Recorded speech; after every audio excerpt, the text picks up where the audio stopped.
Hey guys, welcome back to our YouTube channel. It's Niue here today. So today we'll be making a umu food, umu preparation. Umu preparation. Yeah, so we got the boys, Maka, Timothy and Naki cleaning and prepping the taro for the umu. And you can see they still have a lot of taro to go. Not even halfway. These are our taros for today. Started cleaning the taros. Naki too. Alright, so this is taro. They'll be peeling and prep for the takihi. So when we make the takihi yarn, there is a certain taro that we use for it. Can't use any other taro. It's just this type. Oh, what's the type, Fasa? Different type. Talo lavila, manoni, dokau takihi ya, talo manga, talo manua. Those are the type of taros we can use to make the takihi, mainly because it will soak up the coconut juice and the richness of it, the coconut milk. Yeah. If you were to use any other taros, it will not work as well. Nice. Alright, like I mentioned earlier, we needed a proper taro for the takihi. So this is the perfect one for it. I mean, it's not clean, but it's going to be in the process of cleaning. So as you guys can see, we have lit the umu pit. So we use these kafika wood, local kafika wood.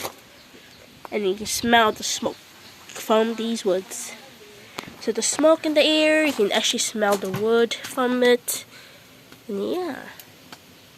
So while the fire is still burning and hot, you want to bring a banana leaf and just run it over the tip of the flame. Make it nice and soft. So be flexible to wrap the food in. Once you make the banana leaf soft, then you want to do this process where you're removing the back leaf. Do it before or do it after, so it's still the same.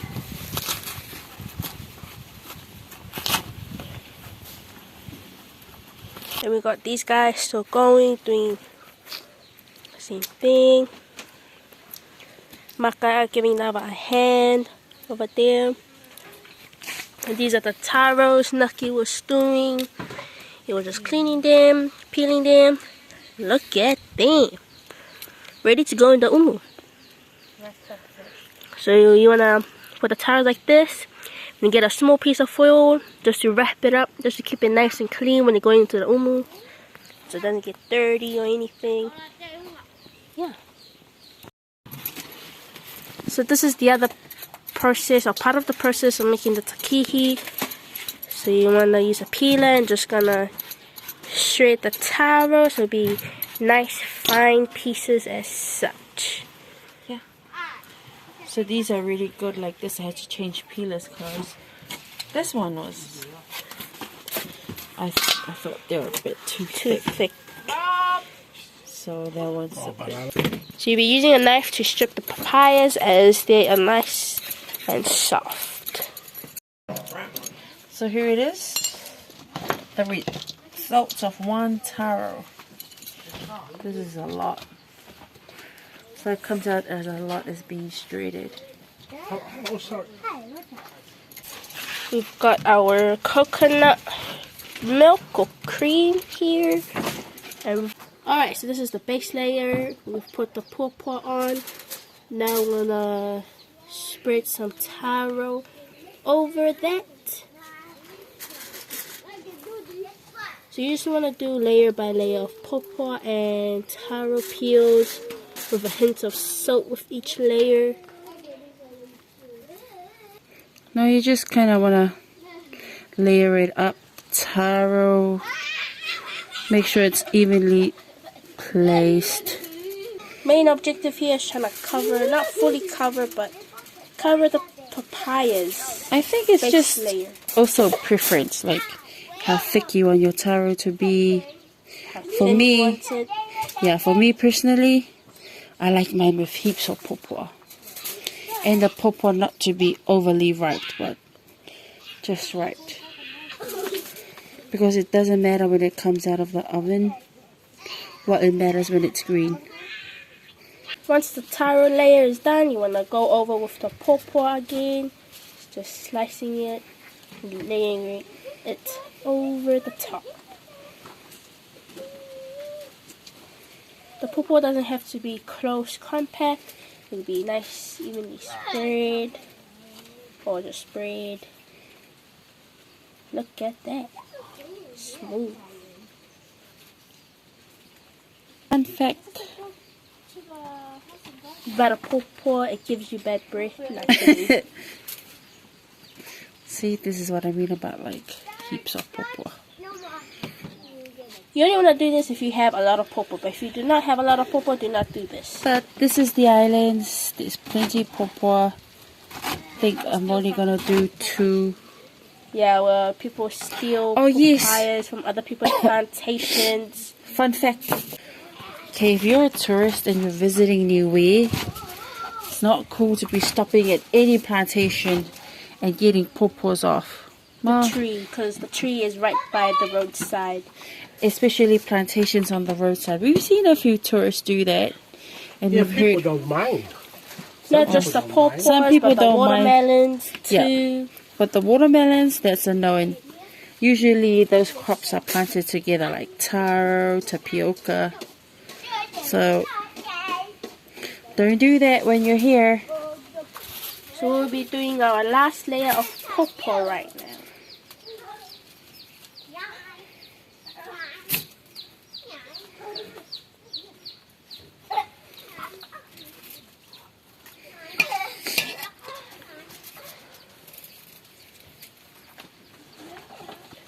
So you just want to slice just like before.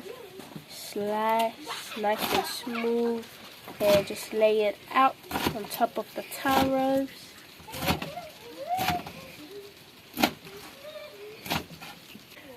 Oh, look at all these nice pawpaws on the island that we get for free. This is from our plantation up where we were in our last video. We were up there mowing the track.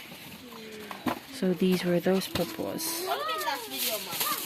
That's a fun fact, when you're doing the takihi, the taro can actually get kind of itchy.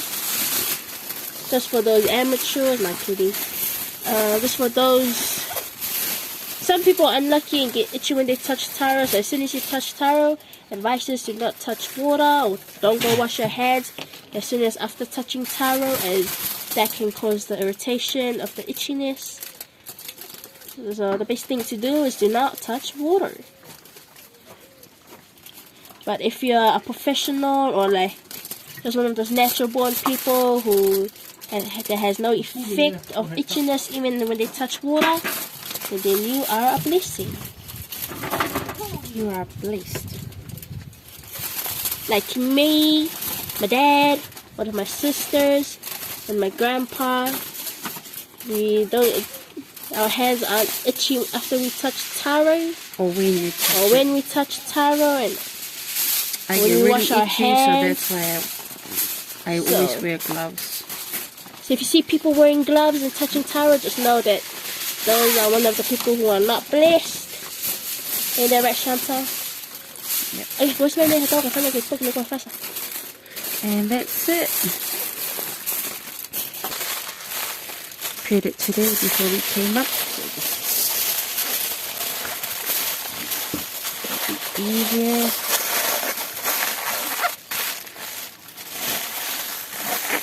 Kind of overfoil this, but This is what it looks like after it's packed. Nice, neatly compacted. Then you want to go over with a pen and label it on, just so you don't get mixed up. So you want to write Takihi. sweet Takihi. Spelled T-A-K-I-H-A. Takihi. See you later, my friend. Please be scrumptious, delicious, and be a beauty. Alright, so we've packed majority of the food that's gonna go into the umu. We're just gonna put aside the metal pots. so we could get all the way to the pit at the bottom. So you just want to remove all the metal bits out of the umu pit, just so it's nice and clean. You get to the heat at the bottom.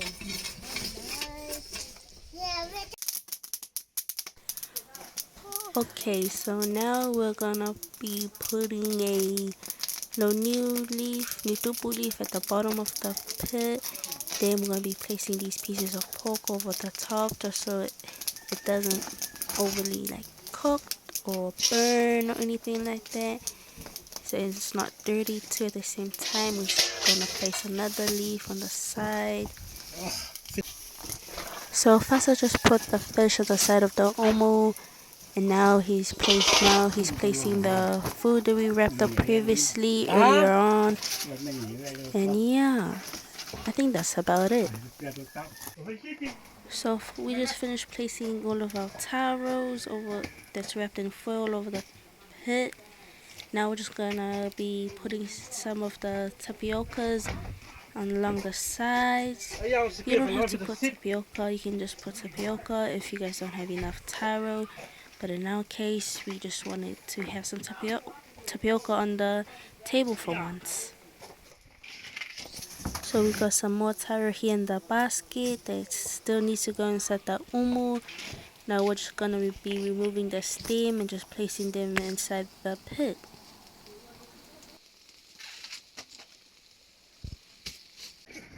So once the taro is at the bottom of the pit of the umu, you wanna start putting your middle stuff that you removed from the pit earlier on. Just wanna put it back on as such. So now we're just gonna turn around these middle parts, mainly because you wanna try and take up a lot of space. Try and like make use of all the space possible. So we're gonna place some food inside these circle rim metals. Once we have placed some food in between these middle rims, now we're just gonna put some more hot metal or hot rocks on top of the food. As you guys can see, Naki and Fasa, they're using tongs because these are very, very hot. Like, you can't really touch them with your hands because they tend to get too hot and can possibly burn your skin. So as you guys can see, Fasa is putting some more taros between the gaps that has no food in it, just so it could take up some space. As you guys can see, we just put some more wrapped food over the top of the umu. Now we're just going to be placing some of those hot metals pots on top of these food, just so the heat from these metals can cook the food that's wrapped around in the foil. Alright, so we just finished putting the food inside the umu pit. Now we'll be covering it with with these little leaves. Covering it with those leaves.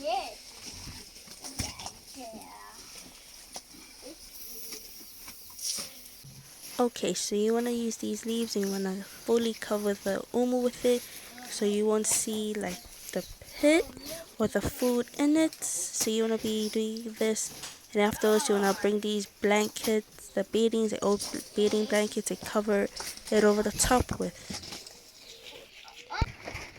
Alright guys, so that's it for this week's video. I hope you enjoyed that little sneak peek onto what it's like to preparing for the umu food and coming to covering and cooking the umu. If you guys want to see more content, just check out our other videos. And yeah, hope you guys enjoyed me being your host as well. Anyways, hit that notification button, the bell, more notification, hit the subscribe button. Peace.